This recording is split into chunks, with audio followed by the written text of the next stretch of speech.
Well, it's that time of year. October, the Texas Rangers are headed for the postseason with home field advantage all the way to the World Series for the first time in their history, if they make it. The Dallas Cowboys, for the first time in probably 30 years, have their quarterback injured. That's not new. But the backup quarter actually is okay. The Dallas Stars have begun their preseason, and it looks to be a great year. That's a nod to the Dunbars and to Brent Rosenthal. The State Fair has begun, where you can get a deep fried bacon burger dog slider on a stick. Bernie's Down Home Chicken Pot Pie Pocket with mac and cheese dip. By the way, that was made by a high school classmate of mine who won last year with the cheesecake fried. How they do this, maybe I'll learn. Fried Jell-O. It's supposed to be very tasty. And of course, Fletcher's original corn dog. First sold at the State Fair of Texas in 1942. And it is a time for our stewardship pledge drive at St. Matthew's Cathedral. Today's sermon is the first of three emphasizing our call to stewardship. Soon you will be receiving in the mail a pledge card and a letter that will allow you to indicate your giving to St. Matthew's for the next year in 2017. And you can be sure that we'll find you. You will not be left off. Oops, I'm ahead of myself. Forget what I said last. You may say, gosh, it seems like we just had our stewardship drive, and that would be true. When I came to St. Matthew's, we had our stewardship drive in January. And I make changes incrementally, and one of those changes that I knew we would be going back to was in October for our pledge drive, because the vestry, when we do our pledge drive in January, is not able to plan a budget for the next year, knowing what our income is going to be. So this will allow us to plan more effectively in our financial planning. And so we'll ask you to complete your pledge card and bring it to the cathedral in 2 weeks, 2 Sundays, place it in the alms basin. We're working on an online pledge card as well, and that will be in the letter, so stay tuned. And you, as I said, out of time, you will not be left out. We will find you, because we want you to participate. Which reminds me of the story of 2 men who were on a deserted island. They were capsized, their ship was capsized, and one man paced back and forth, just nervous. Is anybody going to find them? Are they going to die on this deserted island? His friend was just sitting there, basking in the sun, relaxing, taking it easy. Appeared that he didn't have a care in the world. The pacer back and forth was saying, "Man, what's wrong with you? Aren't you worried that we won't be found, that we might die here?" And his companion said, "No. You see, I make $10,000 a month, and I tithe on that amount every month to my church. And it's stewardship month at my church, and I promise you, my pastor is going to find me." So today, instead of preaching from one of the readings that is assigned by our lectionary, I want to preach on this topic that is part of our life together. And so I want you to pull out your pew Bibles in front of you. It's in the hymn rack in front of you, and turn in it to 2 Corinthians chapter 8, page 1325. And we're going to walk through this passage of the first 5 verses. As you turn to the passage, page 1325, I want to give you the background to what's going on behind this passage that we're going to be reading shortly. The letters to the Corinthians, 1st and 2nd Corinthians, were written approximately 30 years after the death and resurrection of Jesus, but before the fall of Jerusalem in AD 68. 2nd Corinthians was written about a year after the first letter to the Corinthians. And at this time, there was a tremendous famine occurring in Jerusalem, a several-year famine. And the Christians there were suffering extreme hardship. And the word went out throughout all the churches in Asia Minor, asking for support for the church in the Christians in Jerusalem. Now, in our passage today, there are two groups of Christians that are at play in what Paul is writing. They're the Christians from northern Greece, called the Macedonians, because Macedonia was the region of northern Greece. So there were the northern Greek Christians, the Macedonians, and the Christians from southern Greece in Corinth near Athens. And the Christians in Corinth, the southern Christians, had been eager to respond to the need of these Jerusalem Christians. They had written to Paul at one time to ask how they might respond to this need. And we saw that in 1 Corinthians. And so now Paul is writing them because evidently they didn't follow through on their enthusiasm and their pledge. And so Paul is writing to them to invigorate their interest, to revive their interest in caring for these Jerusalem Christians, which they had made an intention to do so. So to that end, Paul tells them about the Macedonian Christians, their friends to the north. And let's start with chapter 8, verse 1, with that in mind. Paul writes, "We want you to know, brothers and sisters, about the grace of God that has been granted to the churches of Macedonia. For during a severe ordeal of affliction, their abundant joy and their extreme poverty have overflowed in a wealth of generosity on their part." Now, we don't know why the Macedonians were under such great affliction. Whether it was their economy, drought, flooding. But Paul writes it was severe. And he tells us an amazing thing, that these Christians were able to put together three things that don't normally go together.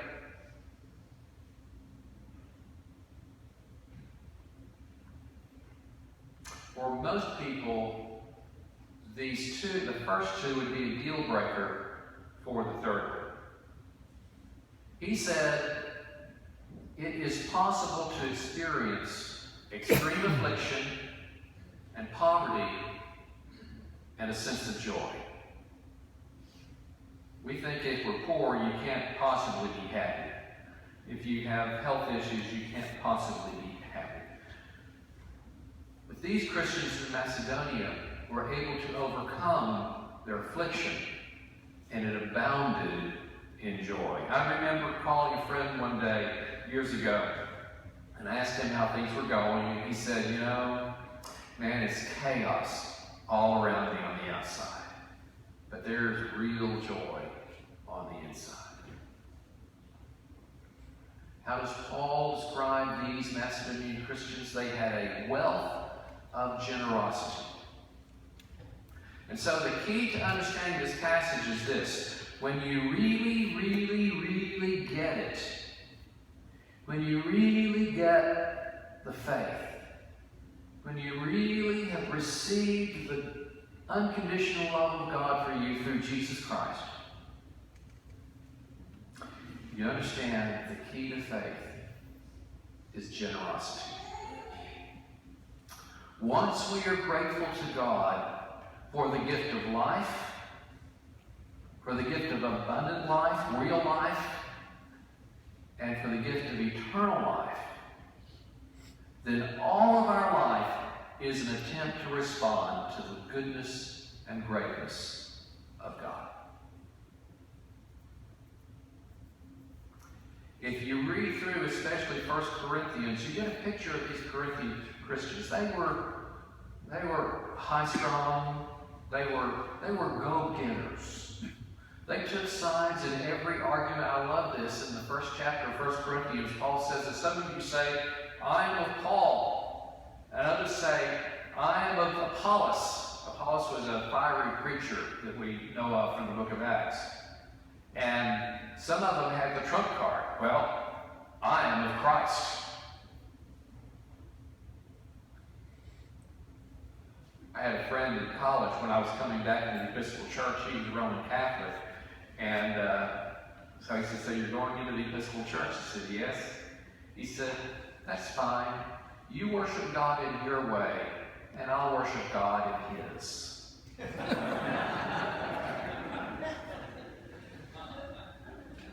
These Corinthian Christians excelled in spiritual gifts.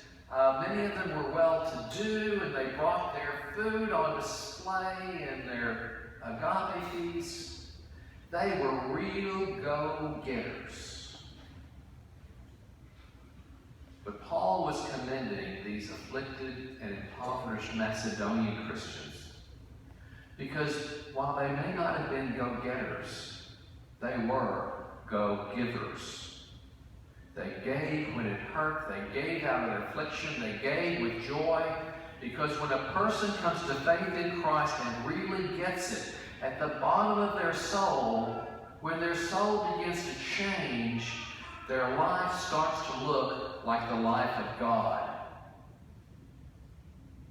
And the essence of who God is a generous God, a prodigal God, just like the prodigal son in the story of the prodigal son. The prodigal son had come to his senses and returned home, and the father was the prodigal father who lavished his love upon his son. Because God is the greatest giver of all. The Old and New Testaments are full of this lavish, unconditional, generous love of God for us. And when we are generous people, when we are generous in our resources, we take on the very heart of God. And the more and more like God we become, the more generous we become. Because generosity is at the heart of who God is. Let's continue on in this passage, 2 Corinthians chapter 8, verse 3. Paul writes, for as I can testify, they, the Macedonian Christians, voluntarily gave according to their means, and even beyond their means, for the privilege of sharing in this ministry to the saints. And this not merely as we expected. They gave themselves first to the Lord, and by the will of God, to us. It's a heart issue. They gave themselves first to the Lord. No one gave nothing. No one gave everything. Each gave as they were able, some beyond their means. It was not, I will give if I feel like it, or if I have some spare cash today.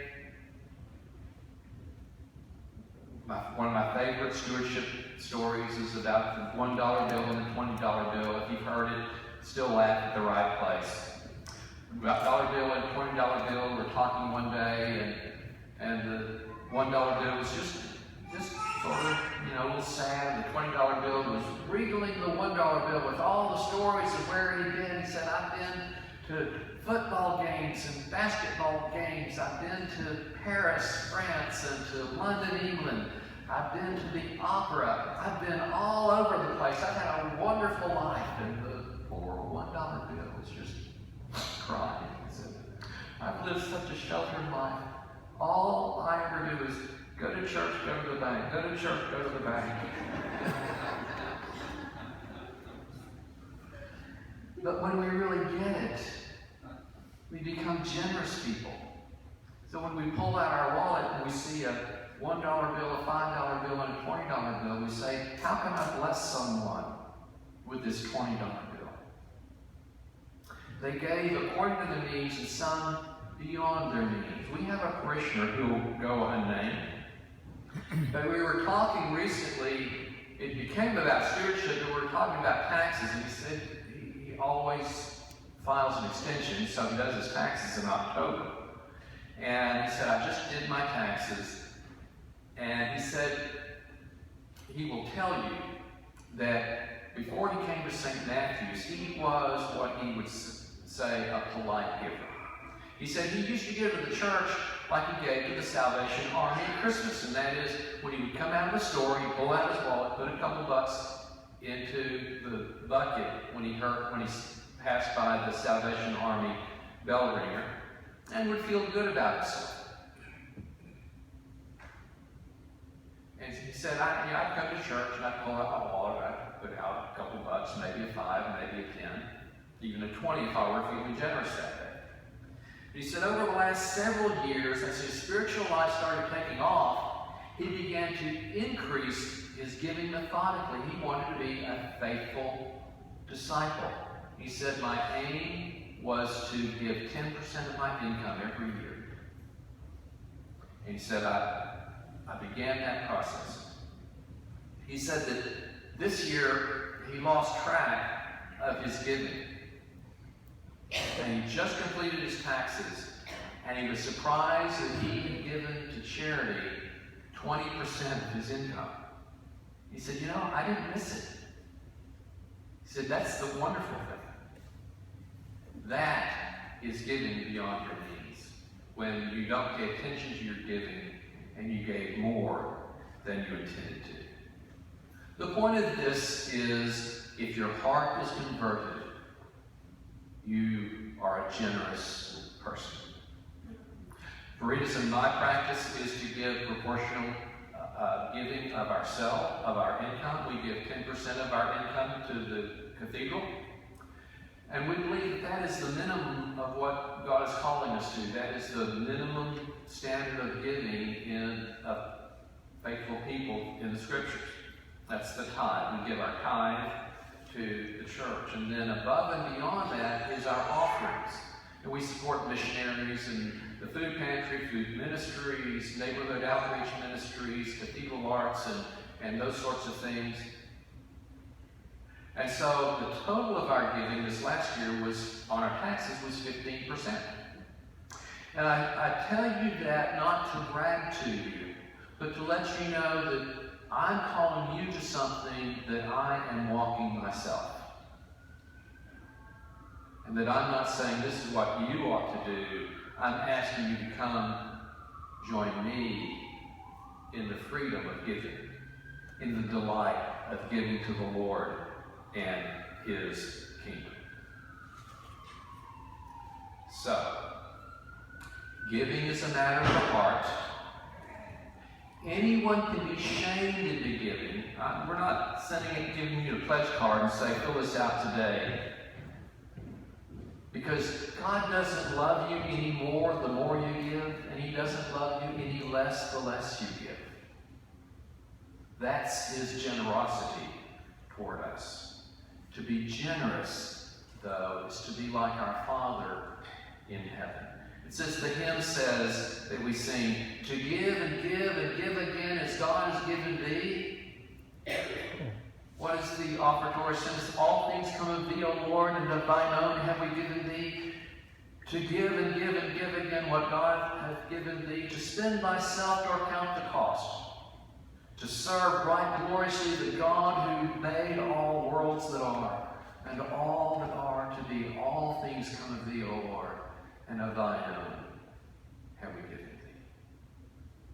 Those Macedonian Christians discovered the amazing gift of generosity because they had personally encountered a generous God. Their hearts were grateful. They were like their Father in heaven. So generous giving is not a matter of your wallet or your checking account. It's a matter of your heart. So tell me, how's your heart?